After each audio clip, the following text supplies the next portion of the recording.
Hey everybody, Guitan here and welcome to another Guitan Reviews. Today we're going to talk about Gildedguy and the Green-Eyed Cowboy.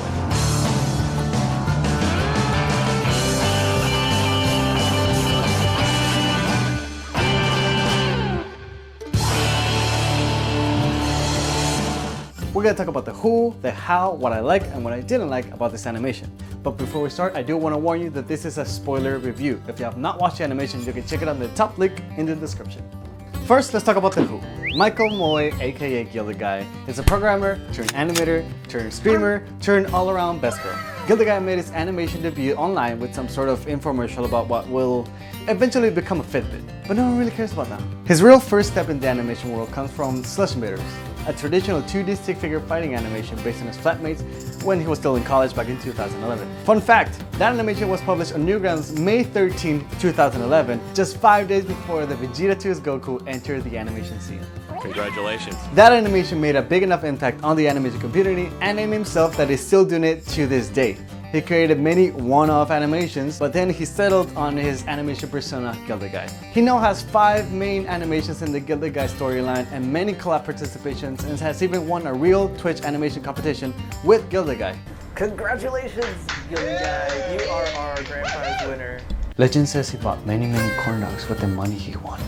So that's the who we are talking about. Now let's talk about the how he did the animation we are talking about today. This animation was made using Flash, Blender, and a boatload of creativity to pull this one off. Flash is the primary workhorse in the making of this animation. No, it's not stick notes. There is, however, the very new and very impressive use of Blender. This one is free. For this cartoon, Gildedguy learned how to do basic 3D models and camera animations. After being happy with the look of the 3D animation, the clips were exported and then gone over again in Flash with a technique called rotoscoping. What is rotoscoping, I hear you ask? I'll tell you all about it. Basically, it's tracing footage. This kind of work is done in animation all the time, to copy the motion of someone or something and apply it to something else. As far as the music goes, this animation was partially scored by our mutual friend Ben Power Greer, doing all the pre and post Jesse James song part of the animation. He did an amazing job blending his original music with the tone and feel of the song by Clay Walker, so huge props for him. Great composition, let's all clap for him, clap for him, clap! Clap for him! And now for the good part. What did I like about this animation? There is so much to like about this, but we will take things piece by piece. As always, we start with the Gildedguy intro, where you can spot some hints as to what you're about to see in the animation. In the basement bus, you see the tip cup, music notes, a Hyun coin, and some flowers. On the bog animation, it shows all kinds of spooky images. And here, in this new animation, we see the flower sale ticket, bullets, dead flowers, a horse, and the inside joke for Gilded Nuts. Gilded Nuts. Should have made this a top 10 things you missed in a Gildedguy's animation. I could have made, look at this thumbnail, could have made this thumbnail all the clicks. But no, here I am doing a review. We start with Gildedguy doing an epic face reveal and the fact that it's dirt poor. Some bees fly by and the savage beast stings his hand and does not die. Seems legit. From there we transition to what we see some impressive detailed shots on what the town looks like. In there we see the Nemesis banner, some coconuts, and no Guitan Easter egg. These landscapes are great. They have a great glow, giving off a sunset feel to the overall look of the cartoon. Combined with the cross-hatching for shading, the contrasting techniques harmonize well. Gildedguy has never been one to really go into the darker color hue, instead of opting for a base color and then going up in luminance. So adding the cross-hatching lines really did add a great layer of contrast that wasn't there before. Everything looks so freaking pretty! Hey, is that Box Forest? Once Gildedguy compares his house to the huge mansion in front of him, we see the big first animated sequence. Gildedguy starts daydreaming of golden mansion and everything is just straight up eye candy. Multiple golden armor, banners with Gildedguy's face, and even money growing off trees. He transforms into a cowboy with green eyes, and we got a title, roll credits, we're done. That's the animation. This sequence is the first big wow moment because of the super technical camera movements that will be super tough if it wasn't aided by the 3D model as a guide. This scene was constructed entirely in Blender as a 3D sequence, then trace over the footage with the 2D drawings, polish it all up, and you have one sweet looking bar scene that is not only visually and technically impressive, but it makes the ambience in a bar look awesome instead of don't drink, kids. Gildedguy keeps walking by and goes past some demonetization. And from there we get on this one part in the restaurant. I really like the look of a stained glass windows. The colors look great and I especially love the whole bunch of character cameos. Did you notice this guy? How about this guy? Look at these guys! Still no Guitan Easter egg. The second big part of this animation comes after we see Penny with Mr. Not Gildedguy, making him burn up with envy. This shot is one of my favorites, if not my favorite. Like mentioned before, Michael usually doesn't use shadows, but in this shot we see a great use of lighting. Gildedguy has a grading color as a base. Harsh highlights and harsh shadows really add to the contrast and impact that he's feeling, along with the slight green tint that the green flames add to the scene. 10 out of 10, best shot, no contest, GG, no re. Mom! Now Mr. Jealous Boy starts daydreaming again, and like a big old dingus, starts getting all the girls. He gets one, and then two, then all the booty. He even kisses a girl and then just ditches her, leaving her in tears. Respect women, kids. But this scene has a great transition. There's movement from left to right while there's little grass or hay flowing up in the wind. Beautiful backdrop and sunset.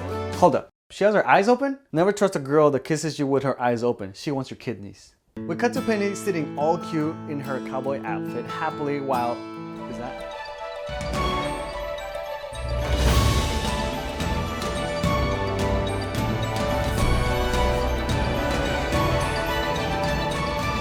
Rosa's there! Hell yeah! Look at her! Oh, so cute! You can tell that it's her because of the obvious golden hair and eyes, ponytail, and green complementary colors that is obviously symbolism for. Then this prick throws her to the side to get this girl that is already taken. I'm mad now. 0 out of 10. I'm kidding. But how dare you? Disrespectful. But thank you. The next sequence is really cool with some cool lines that remind me a bit of the work he did in the last cartoon while interlacing lines culminating in Penny becoming Gildedguy's partner in crime as they ride into the sunset. Could have been Rosa, but whatever. From there's a change in animation style to a more animatic style of animation, where it's just moving pictures to tell the story.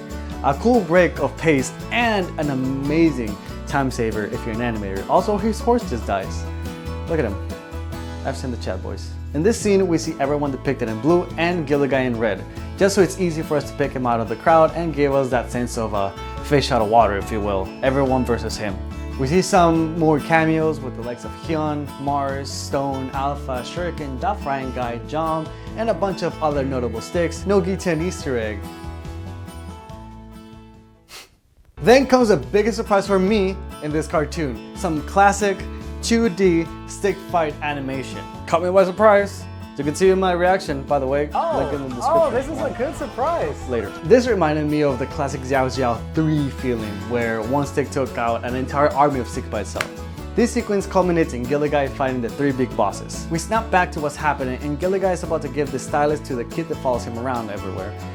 When he gets stabbed in the back, and the cowboy steals his armor and goes into space. Because that's what you do if you're a cowboy. Up in space. But actually, he's still daydreaming. This part is the fastest and definitely the biggest metaphor in the cartoon. The cowboy goes to space, but is actually breaking away from his own world and breaking into other people's work. He breaks into the Animator vs. Animation franchise by Alan Becker, then into Hardy Partridge, who if you don't know who that is, shame on you, and breaks into the world of Storytime animators. If you play it back frame by frame, you can see that it takes on the look of many Storytime animators such as Domix, Jaden Animations, The Odd Ones Out, Alex Clark, Swoozy, Tabbles, and still no Guitan Easter egg. Dude, it's not even hard. Just like...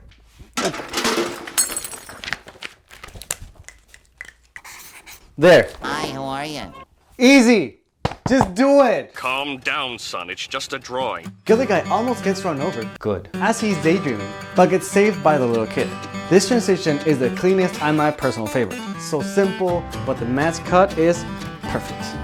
After this, the animation ends. Bonus round! We see the kid magically heal a flower back to life. The cowboy tries to kill the kid, but then Gildedguy's spirit puts on a bandana and shoots the spirit away, regains control of his body, and the gold crumbles out of his suit. He pays for the car that he broke, he runs off and decides to start dueling because making a series is freaking hard and it takes too dang long to finish an episode. I'm working on it, okay? I'm working on it. But now, what I don't like. And I only really don't like one thing. The structure. Let me explain. This cartoon lacks proper structure and is even more apparent because Michael's animation relies solely on show, don't tell. Wanting to tackle subjective and internal themes such as envy can get tricky. I honestly thought the cartoon was perfect to the point where it literally says story 5. It's a good trip through Gildedguy's psyche, and we have seen inside his head. The weakest part of this animation is after that point, and it's not because of the limited animation or the color change. It's solely because of the simple linear story becomes very confused. It got a little weird prior when Gildedguy is giving the stylus to the kid and the cowboy stabs him in the back. We then learned that it was all a metaphor in Gildedguy's head. But then at the end of the animation, when the cowboy is possessing Gildedguy's body, there's an actual crack in his back. If you think really hard about it, you can maybe piece together that the cowboy wanted to kill the kid because he was holding him back from achieving all the things that he wants to do or get. But that's really not portrayed or shown. So that's just me trying to put some logic behind it. I might be on the mark, but who knows, maybe not. That's definitely something that was not earned in the animation. The kid is just hanging around Gildedguy, and now his life is in danger because his envy has taken over his body.